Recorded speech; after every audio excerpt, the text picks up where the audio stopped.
मैं समझ गया कि चिंगारी उधर भी लगी हुई है। बाजी मेडिसिन लगा के उठने लगी तो मैंने हाथ पकड़ लिया। बाजी बैठो, बातें करते हैं। बातें करने का टाइम नहीं है, मुझे हॉस्पिटल जाना है। आज ना जाओ, मेरे पास ही रुको। क्यों, तुमने मुझसे क्या करवाना है? करवाना तो कुछ नहीं, सिर्फ बातें करनी है। वो हम शाम में भी कर सकते हैं। मैंने उनका हाथ पकड़े हुए उनकी टाइट पे रख दिया। शाम को बहुत दूर है, मुझे तो अभी बातें करनी है। ये इतनी अर्जेंट कौन सी बातें हैं जो अभी करनी है? अर्जेंट तो नहीं, लेकिन शाम को मूड नहीं रहेगा। अच्छा, मैं चीजें दूसरे कमरे में रख के आती हूं। मैंने बाजी का हाथ जोर से पकड़ा और कहा, ये बाद में रख देना। सुनो, फिक्र ना करो, ऐसे वापस आएगी। मैं इनका मतलब समझ गया था, वो टॉवल में ही वापस अलिफेगी। बाजी कमरे से निकलने लगी तो कुछ चीजें उनके हाथ से गिर गई। वो नीचे को झुकी तो मेरी नजर टांगों के बीच की बारीक लकीर पर पड़ी। बाजी ने वाइट पैंटी पहनी हुई थी। 5 मिनट बाद बाजी वापस अलिफ, वो अब भी टॉवल में थी। मैं बहुत खुश हुआ। बाजी अलिफ के मेरे साथ मेरी तरह टांगें फैला के बैठ गई।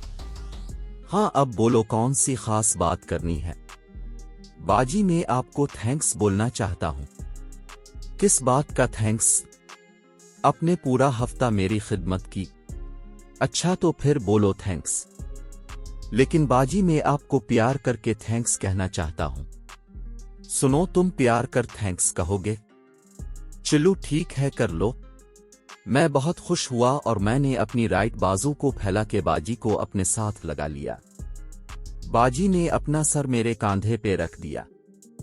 मैंने बाजी को अपने साथ टाइट कर लिया। मैंने बाजी का हाथ पकड़ा और बाजी के माथे को चूमा। बाजी मेरे साथ इस तरह लेटी थी कि इसका सर मेरी कांधे पर और बाकी पांव तक मेरे साथ लेटी हुई थी। बाजी की चिकनी टाइट जैसे ही मेरे नंगी टाइट पे टच हुई, मेरा लंड खड़ा हो गया। बाजी सब देख रही थी। बाजी को मैंने 3 बार किस किया। अताजी ने भी मुझे किस किया और कहा, बस अब थैंक्स हो गया, अब मुझे जाने दो। मैंने बाजी को छोड़े बना कहा, ठीक है। बाजी, क्या मैं आपसे एक पर्सनल सवाल कर सकता हूं? हाँ, पूछो। बाजी, आपका साइज क्या है? क्यों, तुमने मुझे अंडर गारमेंट्स लेके दीनी है? बाजी इतना कहकर मुस्कुराई और उठ के बैठ गई। मेरे इसरार पापा जी ने कहा, बता दूंगी। इतना कहकर वो उठी। लेटने के बाद उठने से टॉवल ऊपर उठ गया था और बाजी ने जाते हुए इसे ठीक भी नहीं किया। आज मैंने बाजी के वाइट पैंटी में कुछ धब्बे देखे थे तो मेरा लंड टाइट हो गया।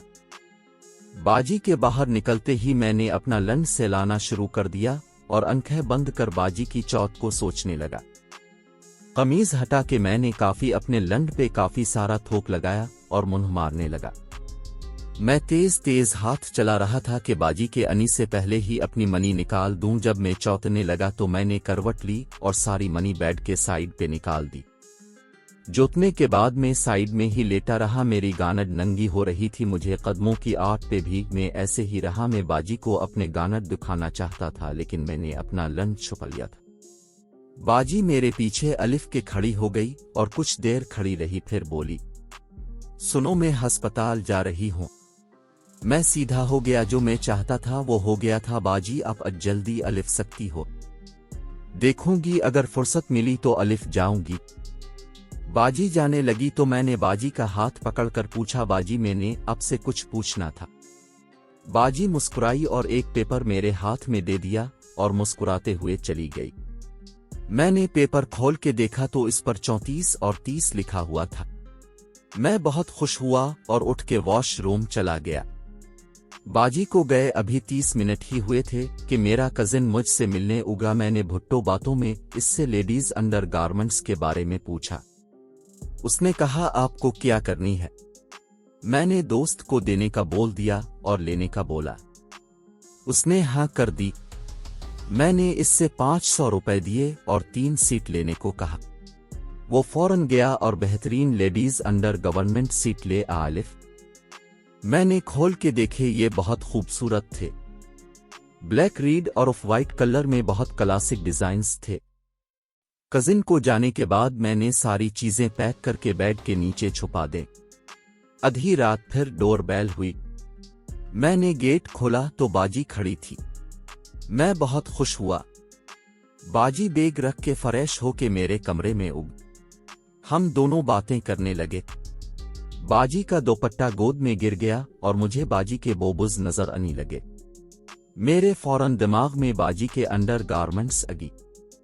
बाजी मैं आपको एक गिफ्ट देना चाहता हूं, अगर आपको पसंद ना अलिफी तो पुलिस अभी बोल दें और किसी को नहीं बताना।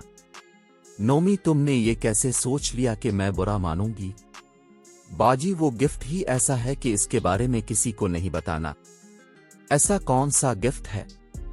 मैंने बेड के नीचे से पैकेट निकाला और बाजी को दे दिया। बाजी ने पैकेट खोला और अंदर घर में देख के बातें मुस्कुराईं और मेरे एक जोर से थप्पड़ लगाए और अपने कमरे में चली गई। मौसम बहुत अच्छा हो रहा था, इसलिए बाजी फिर मेरे कमरे में अलिफ और मुझे बाहर चलने को कहा। मैंने उठकर बाजी के हाथ पकड़ लिया और हम घर के पीछे लान में आगे।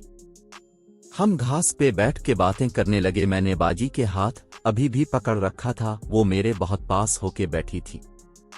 बाजी अपना दुपट्टा कमरे में ही छोड़ आई थी, इसलिए मैं बाजी की बोबुज बड़ी आसानी से देख सकता था। हल्की बारिश अचानक तेज हो गई। मैं उठने लगा तो बाजी ने कहा, नोमी आज बारिश में नहाते हैं? मैं सिर्फ आज बारिश एंजॉय करने के लिए जल्दी आई हूँ। कपड़े गिले होने से बाजी का ब्लैक बुरा नजर आने लगा। तेज बारिश की वजह से हम बहुत भीग गए थे।